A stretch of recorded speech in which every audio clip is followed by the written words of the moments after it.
Welcome to What Healthy Couples Know That You Don't, a podcast dedicated to helping you create the relationship you truly want. Welcome. Improve parenting teens and reduce stress on couples. You are keeping it real with Rhoda today on the podcast of Substance. I'm so glad you're here. Parenting teens can be a struggle and an additional stress on relationships. Your sweet, easy to maneuver children turn into roadblocks and difficult obstacles. Parents wonder what happened and where did they go wrong. It's really not about what went wrong. It's about understanding you've entered a new world and you have to find the flexibility to do things differently. I believe teens are hungry for respect and the power to decide things. I've always believed children are more prepared for adolescence when they've had more practice with choices. Whether it's about the birthday party or the soccer game, which one should they do? Let them figure it out. Talk about it, but let them decide. All of our lives are built on choices, and practice with guidance and considering all the context is so much more respectful than just telling them what to do. You have to call the soccer coach and find out if there are enough on the team to play, or is it an important game.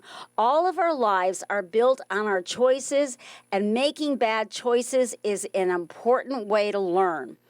I believe too many parents want to control what their kids decide, that safety has become this overblown idea of what matters. Of course, safety matters, but a kid should decide about their clothes, their hair, etc., within parental limits that are reasonable. And that's an important point. Trying to think about what's reasonable and what's unreasonable. Experimenting begins with tweens, and giving them room really matters within family rules. Kids should be a part of thinking about curfew and other family rules. My husband came home from middle school parent orientation and said the counselor came out on the stage with a paper bag over their head. I just thought that was so cool. And she accurately described that this is exactly how much attention your parents are going to get from their tweens. I believe that recognizing your role has been downgraded from that lovely center of the universe for toddlers to eunuch. A eunuch, for those who may not know, is a castrated man to guard the harem. You are far more powerless than you would like to be, and not recognizing that things have changed creates problems. I'm certainly not suggesting a general permissiveness, but teaching your kids about negotiating and establishing trust through honesty is really helpful to reduce tension. Adolescents are much more sensitive to whether or not they are being treated with respect due to the hormonal changes they experience and painful social dynamics. So lecturing them with 6 tons of information doesn't really work. You have to back up from being judgmental, which they can smell out like elephants that have lost the most olfactory receptor genes. As I've said so many times, all relationships improve when you are able to have hard conversations. You have to risk being uncomfortable instead of top dog and in control. And you have to be willing to listen, not just talk at them, which personally was my own personal Achilles heel. I love to talk. Think about what they want instead of being lopsided in self-righteous advice giving. They want to be seen for who they are, not who you wish them to be. They want to feel respected, not backed into a corner. They want to have more power in decisions that are about their lives. You as a parent can't let your fears for them crush crowd them into a box they can't climb out of. Choose your battles. Don't fight about everything, or you will end up estranged. I think values collisions are some of the hardest times in all relationships. Your values will get stepped on, and it's part of defining themselves. If you crowd them by always expecting the worst because you value hard work and they may wiggle out of every chore possible, try to remember they have good grades. Try to balance the picture. I remember back in the early 80s, we were in a training group for therapists with Mari Creelman, whom we were all scared of, and she was just amazing. And someone was about to be a new parent, and he asked for her advice. She said, "You will make mistakes because we all do. Be honest about them with your kids, and they will trust you. That is the most important thing you can do." That was probably the best advice I followed as a parent, though my daughter did say that I had to apologize more often because I made the most mistakes. So I thought I'd share this with you all because they are words to live by. My last piece of advice: don't take things personally. I tell moms they may have a bullseye pinned to their chest because teens can't safely unload on their friends or teachers, but they know they are loved and will unload on you. My guest today, I've been following her on Instagram for a very long time, and I'm very inspired. She has lots of words of wisdom to share. Her name is Jax Anderson. She's a licensed professional counselor in Wisconsin, an expert on parenting teens. She teaches parents how to be helpful, responsive parents. I've enjoyed following her. She's at Psycho_therapy with her videos of advice and invited her on the show. Thanks for joining us today. I saw on your website you recommend two of my favorite books, both by Daniel Siegel, that I thought I would mention as resources for parents. Brainstorm: The Power and Purpose of the Teenage Brain, and his book titled Parenting from the Inside Out, which I have given to several people. So I wanted to give these books a shout out. Is there anything you'd like to add to my intro that you think is important when parenting teens? Oh my gosh, I think you covered it all. We could just end the podcast right now. I think you just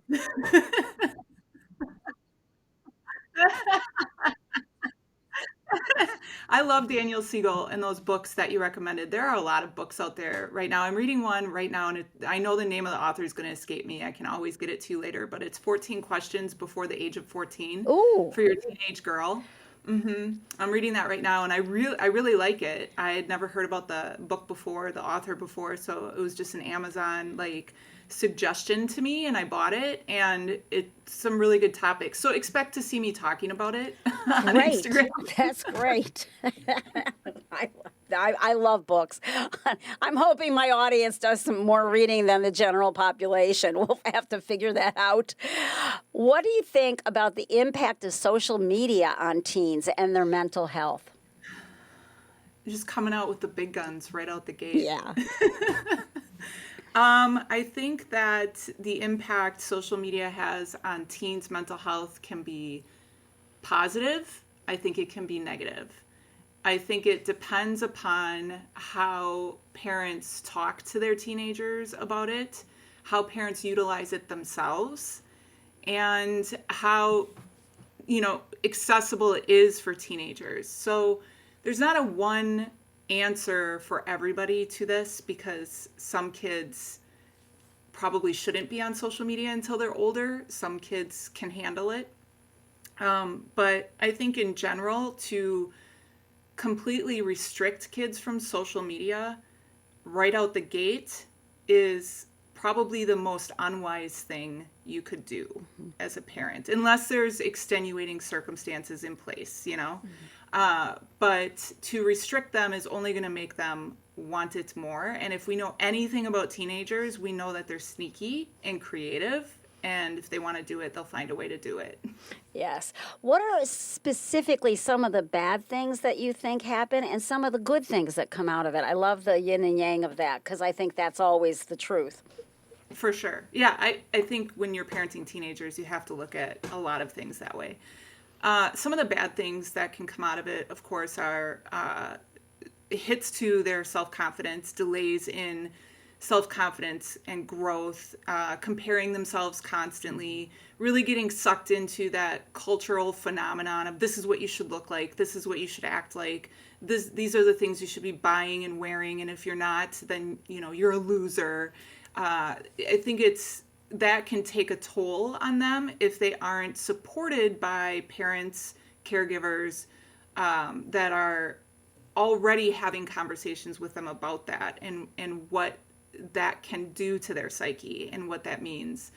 Some of the other negative things are, of course, getting sucked into talking to somebody that they don't know who they are. And they think they are another teenager, but they might be another adult.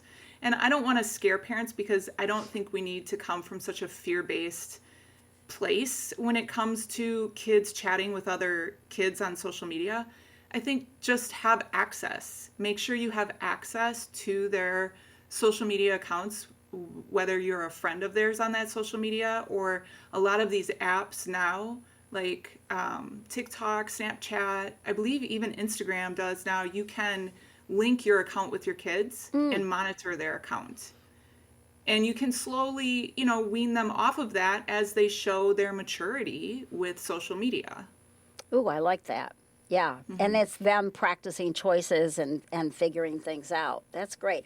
I also love the point you made about parents are role modeling their use of social media. I was driving to the garden store to get plants and this morning, and I saw a woman, and she's walking with, I'd say, a 2.5-year-old, holding her hand, but she's on the phone, just staring at the phone. She's not talking to the kid, and it really bothered me. I was just like, oh, please. So I like that point. How can parents be more understanding about teens with anxiety? Because that's such a prevalent issue. It is. And the thing about and my first instinct here is to understand the adolescent stage of development. Understand that when kids reach about the age of 12-ish, that is the beginning of the most massive brain development stage of a human being's career that we know of thus far, the adolescent stage of development. It lasts till about the age of 25-ish. So it's a 13-year brain developmental stage that is already going to gift you with anxiety. Like you're just gonna, this is your gift. When you hit adolescence, one of the things you get is some increased anxiety. So that in and of itself is just natural. Then I would encourage parents to understand anxiety. What is anxiety? Where does it come from? What does it mean? How does it manifest in my body, in my kid's body? What triggers my anxiety? What are the things that help me to manage my anxiety? What are the things that might help my kid to manage their anxiety? So really understanding that it's a natural phenomenon for all humans, but specifically for adolescents, they're going to experience more anxiety. And also that understanding anxiety itself is a huge, one of the biggest things that I teach parents. And it really does help them understand their teen and the anxiety that their teen has when they can understand the anxiety itself and the developmental stage. But also to understand that anxiety comes from different perspectives. We look at anxiety through different lenses. There are people that are going to experience more school anxiety, more socioeconomic anxiety. There are people that are going to experience different cultural anxieties, different academic anxieties, developmental anxieties. Some kids with ADHD are going to have more anxiety than kids that don't have ADHD. So there's lots of different things to take into consideration as well when it comes to anxiety. Having an understanding of that and compassion for that, I think, is a huge step in being supportive to your teen that has anxiety. Oh, I so agree. I used to tell parents all the time, and then I was really happy the British Pediatric Society agreed with me. I would say adolescence is 13 to 25 and sometimes 26, 27, because that prefrontal lobe just isn't getting those chemicals till the end, the mid-20s. And there's a lot to figure out about without that prefrontal lobe, which is pretty important. So, yes, I really agree with that. What are some of the ways parents are not helpful to their teens? Just one example I appreciated was your Instagram post of when a teen has a bad day and doesn't want to talk. Do share more about that. I remember that video. I act out the teenager and then I act out the helpful versus unhelpful parent. And sometimes you can tell as a parent that your kid kind of wants to talk, but isn't really initiating the conversation. And then when you ask, they say, no, I don't want to talk right now. And they're not manipulating you. They're not trying to be difficult. They're really probably just processing what's going on in their body and with their feelings and their emotions. And they may not even know how to start the conversation. They could be worried about being judged, criticized, lectured to, and these are the things to avoid. And this is what is not helpful, is when a parent will, their teenager doesn't want to talk and parent says, well, I know it looks like you want to talk. Like it looks like something's wrong with you, which I always tell parents, never say what's wrong with you. Ask them, what's bothering you? It looks like there's a big difference between what's wrong with you versus what's bothering you. One implies that there's something innately wrong with them. The other implies, oh, something's like bugging you today, happening to you. But when we jump into lecturing and saying, I know something's wrong with you, I know something's bothering you, just talk about it, you'll feel better. That's coercion. That's interrogating. That's asking questions and going against their consent of, I'm not ready to talk right now. And, helicoptering them and then watching them or lecturing them, taking over the conversation and telling them a story about how you were a teenager and you didn't like to talk all the time either. Sometimes just cut it off and say, you know what? It kind of seems like something might be bothering you, but I understand if you don't want to talk about it right now. Just let me know when you're ready. I'm around. And just leave it at that. I agree. I think that, I wish I'd listened to your TikToks many years ago. I think it would have been really helpful. So is there anything else that parents aren't helpful about that comes to your mind that could help my audience? Yeah, I think I see a lot of parents doing the micromanaging, making decisions for their kids because they know better versus letting kids have failures or mistakes. I know as a parent, it's not fun to watch our kid make a mistake that we, or have a failure that we knew was going to happen, but it's their choice to make. And there's so much, there's a saying that is, our greatest teacher is failure, because success is built on failure.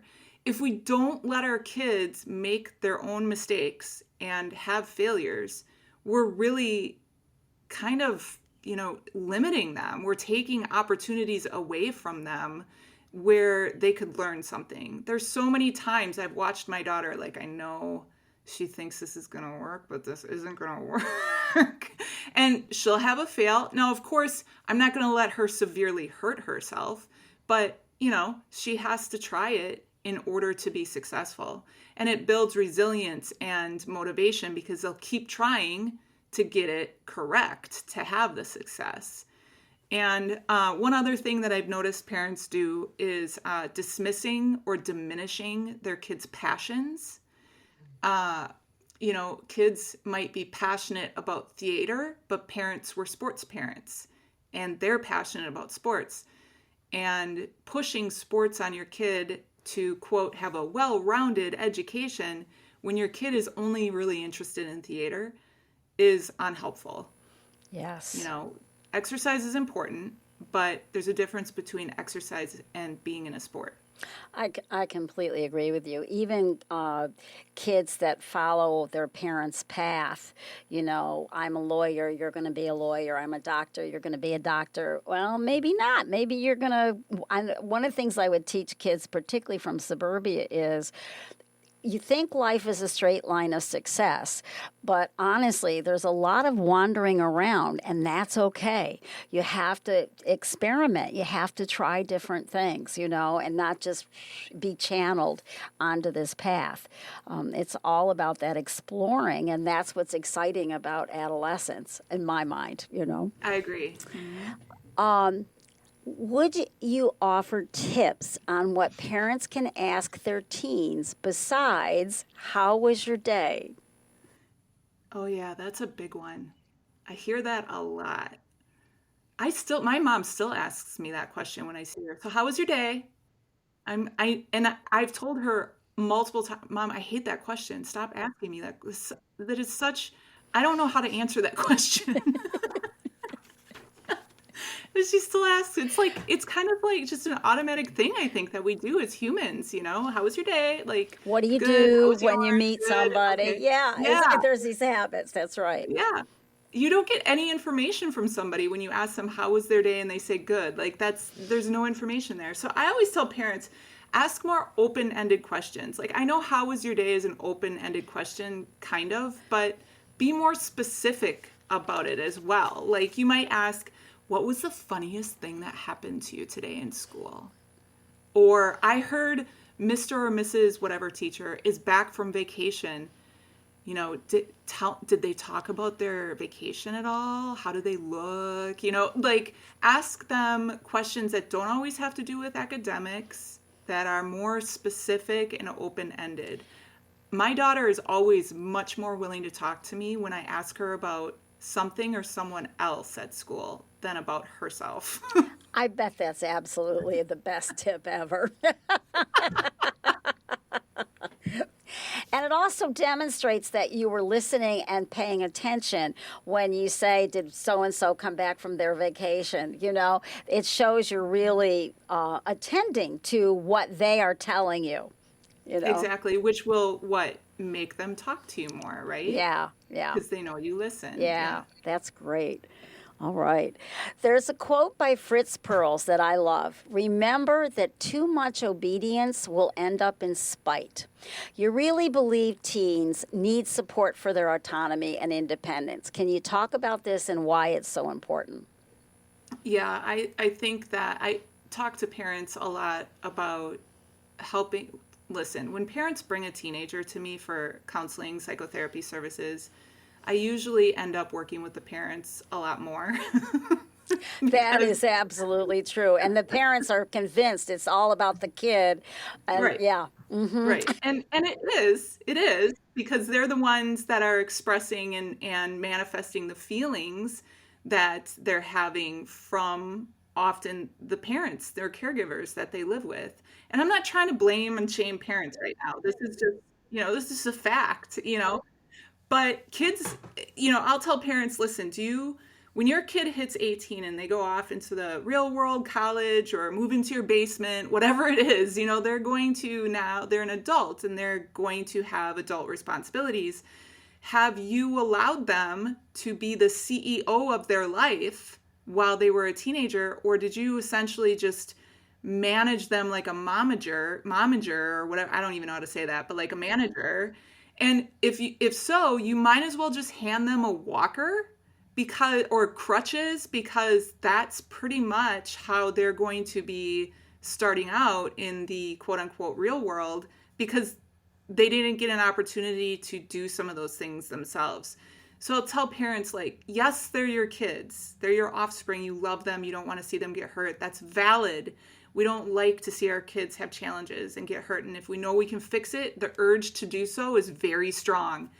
But it's so important that they have this sense of, I'm the boss of my life. I say who, I say when, I say where, within reason. I mean, we certainly are their mentor because they have limited life experience, right? And they have a developing prefrontal cortex, like you addressed earlier. So there's limitations. And we can, be more watchful when they're younger and slowly back off as they get older. knowing that they need to be this. We're training a CEO. They're an adult in training is what we can look at them as. Oh, I like that. That's a really good way to image to hang on to. I remember at the end of high school, and I was about ready to break up with a boyfriend, and my mother and father were clear that I should, and so we stayed together another whole summer. It's like, that's just not happening, And if they hadn't said anything, it would have been gone. Probably. Yep.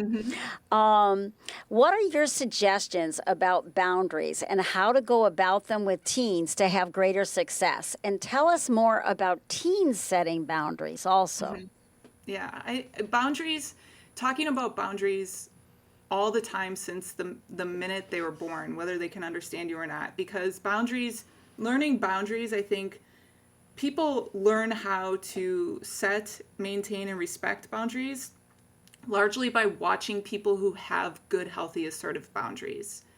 It's something that we can talk about, but until we see it, it's kind of difficult to understand, because there's so many different layers to it. But if you have good boundaries with your in-laws, your partner, your friends, your boss, your work, your kids' teachers, your kid, they're going to constantly see that and probably start to understand and express some boundaries themselves. And then, the conversation becomes, I see that you've set a boundary with me today. You don't want me to, open the door to the bathroom anymore without knocking in case you might be in there. That's a very healthy boundary to have. I'm going to work on it.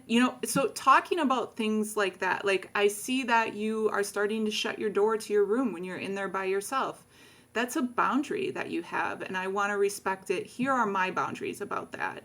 And, like no locking the door. You can shut your door, but don't lock the door, and stuff. Don't yell at me through the door to try to get my attention. Open the door to talk to me. So those things. So you respect their boundaries as well as expecting them to respect your boundaries, but talk about them constantly. And all of that, I'm always saying to people, we need practice. If I get a wife who's like unhappy because her husband hasn't changed fast enough, and I say, but he needs practice. And so there's something about that practice negotiating that I think prepares them. I can't believe how many kids go to college and are completely overwhelmed by a roommate situation because they have no practice with talking about boundaries and what's going to make this work for all of us. And they don't want to deal with it. And they run away and they cry. And it's like, no. You have to go. This person's in your life to give you practice. And that's important. So yeah. And that's again, that's those crutches. Yep, I agree. Yeah. Too many crutches. What would your advice be for parents about the transition from tweenager to teenager? So I'm currently going through that myself. I would say don't take anything personally. Even if their intention is to personally attack you, don't take it personally. Your kids are going through a very significant chemical change and it's messing with them. And they don't like always how they feel and what they say. They don't like it, but they need our stability and they need our calm as much as we can so that they can navigate through that, because it's very difficult. And if we're constantly reacting and taking things personally during this time, we're going to, they're going to stop talking to us. They're going to start talking to other adults that maybe we don't know who that person is. They're going to start talking to their friends or talking to strangers online.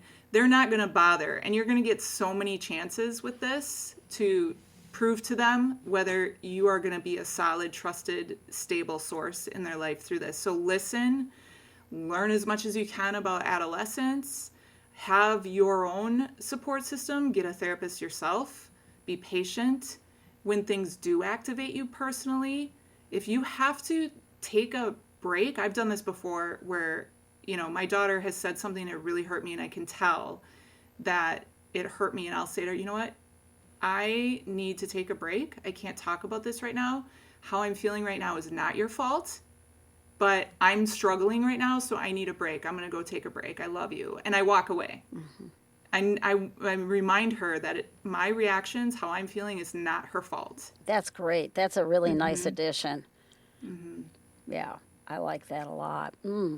It's tough. It's hard. I think that's what I think about is one of the things we're really talking about is the generosity that because we're the adults, and I say to my clients, do you remember being a teenager? And maybe you were better than I was. I remember, oh my God, I remember being arrogant and just thinking my parents knew nothing. I mean, the things that I think are ordinary because they're hormones, you're really trying to find your way, and it's confusing. It is. I remember, I don't remember exactly what it was, but my daughter was challenging me on something that it was like a road sign or something. Like, she's 12. She doesn't know anything about road signs, but she was damn sure she was right. Okay. So I said, we're driving, and I think I don't remember what the road sign was, like I said, but I said, I don't know if that's exactly what it means. She said, Mom, that is what it means. And I said, wow, well, all these years, I've been driving since I was 16, I'm 48. I can't believe I've been driving all this time, not really understanding what that sign means. Holy cow, can you believe that? And so we left the conversation at that. And in my head, my intention in doing that is down the road, because I know when that little stinker goes to driver's ed, she's going to remember that situation. She's going to remember that sign. She's going to remember what I said. And we're going to have a conversation, because I wanted to kind of mark that moment for her in her brains. Yeah. And it's one of the things I talk about a lot, either with a difficult partner or a difficult teen, being able to plant seeds. It Yes. doesn't mean they're going to sprout and grow and be in the pot and perfect and all of that. We're just planting seeds, and that's what you can do, and that's what you need to feel good about. It's not about success. It's about planting seeds and giving them room. Exactly. Yeah. Exactly. Yeah, that's a good story. One of your podcast episodes really captured my attention because I'm always sending parents home to ask their kids, tell me 2 ways I can be a better parent. Could you talk with my audience about looking at your parenting through the eyes of your child? This is it's a very important one, not only because we don't ask our kids that often enough. I was never asked that. My parents never asked me that. So I think that because I can remember so vividly what it was like being a teenager, like I can literally put myself in that emotional state very easily, that I knew how important that question would have been to me. There are things I could have said to my parents had I trusted them. If they asked me that question, I knew I probably would have been able to trust to tell them something. So not only do you then get an opportunity to see how you are perceived through your child, because I guarantee you, if you're coming from a good intention and a good place, it doesn't matter what your intention is if they're seeing it as a negative thing. And that's an opportunity for them to tell you. They aren't always going to come forward and tell us because they're often worried about being judged or criticized, or how do I say this? I don't want to make my parent mad. I don't want to be mean. Kids, that's the thing you hear kids say a lot. Well, I don't want to tell the truth because I don't want to be mean. I don't want to hurt somebody's feelings. Well, as if you control that, but so it also gives them an opportunity, you as a parent and them, an opportunity to practice empathy, authenticity, honest communication, and have those difficult conversations that might cause a little bit of emotions for you, but they need to happen because it's an opportunity to practice difficult conversations, and you're doing it in a safe way with, caregivers. It's really interesting laying that foundation of honesty, doing that with my grandchildren and talking. He's 9 now, but I've talked to him and said, I'm kind of a strange grandma. You know, I talk about things people don't talk about and be patient with me. But he asked me the other day how I felt about somebody close to us not having kids. And he did it when his parents weren't around. And I knew he was going to get an honest answer. And I said, I think having kids is a wonderful thing. But honestly, it's a lot of hard work.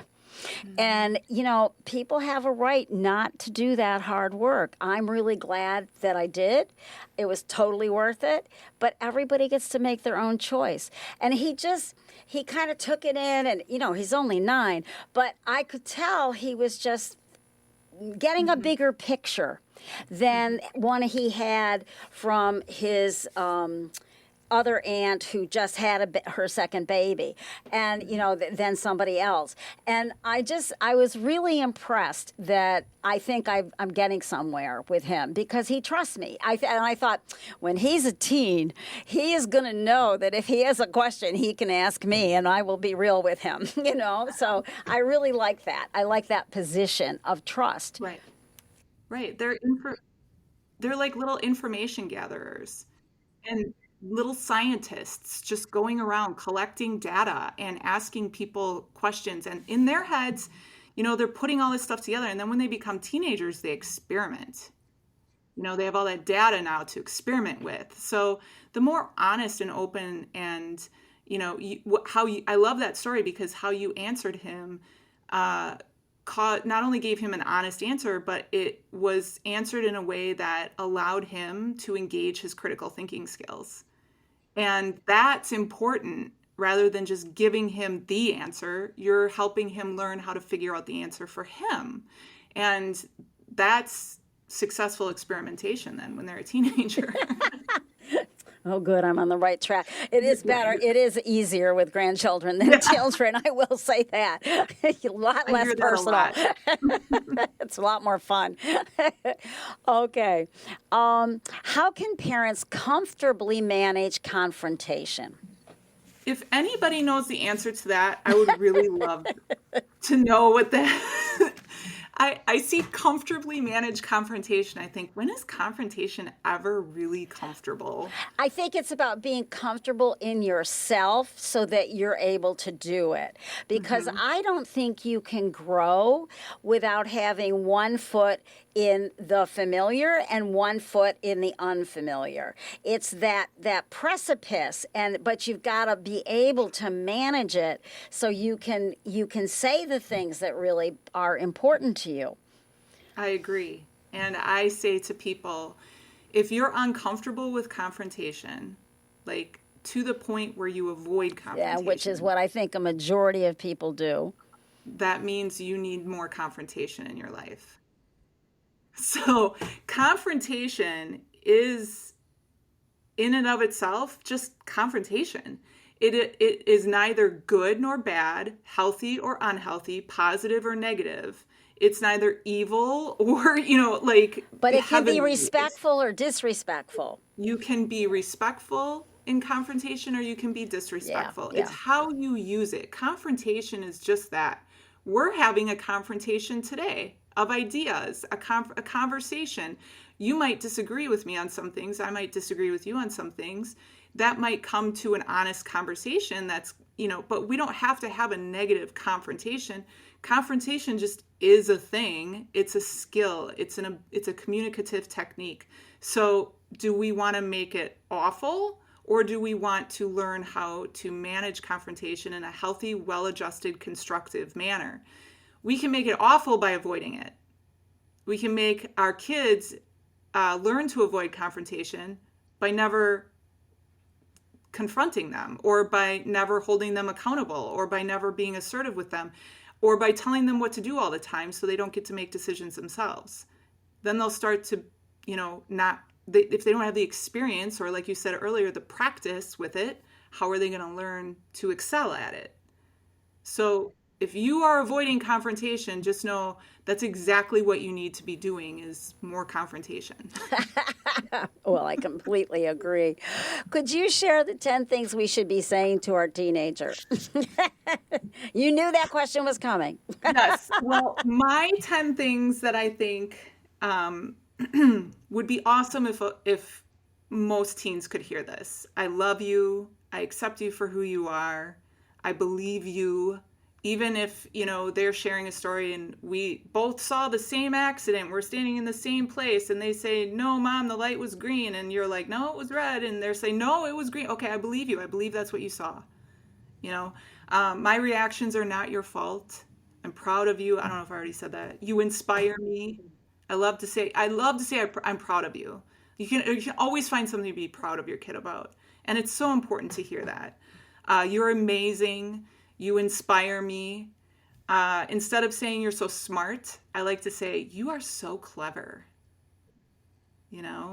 Clever takes creative thinking. Smart is tied too much to 4.0s these days. I love how you fill in the blank.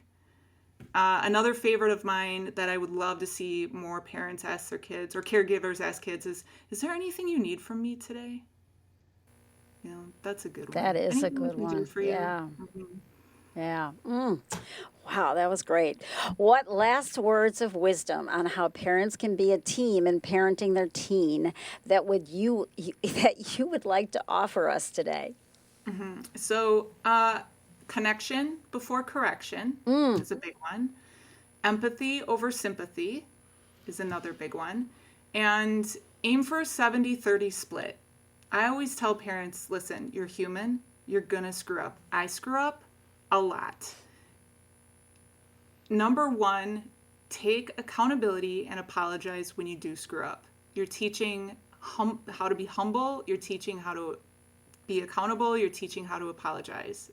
And repair a relationship. That's important. But maybe 70% of the time, that's your goal, 70-30. 70% of the time, I'm going to be a helpful, responsive parent. 30% of the time, I'm going to give myself grace because I'm human and I'm going to screw up. And when I do, I will do my best to take accountability and apologize. Maybe sometimes it's 60-40, maybe sometimes it's 80-20, but in general, I think 70-30 is a fair. I mean, if you want to aim for 90-10, go for it. But,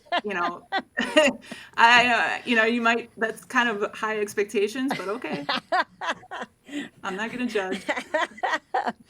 I hope you enjoyed today's episode, my audience. All the show notes and links can be found over at therapyideas.net. And Jax, tell them how they can get more from you. And what's the name of your podcast, which I dropped the ball on titling. So sorry. That's okay. It's called Raise a Little Hell podcast. My co-host and I have it on Spotify. We haven't done an episode in a while, but we are currently brainstorming new show ideas to get it going again. People can also connect with me on Instagram, at psycho with a K, PSYKO_therapy. Same for TikTok. That's also my name on TikTok. And I highly recommend. It's very enjoyable. My children's book, Dancing with Your Lizard Brain, is on sale at Amazon. Thanks so much for listening today.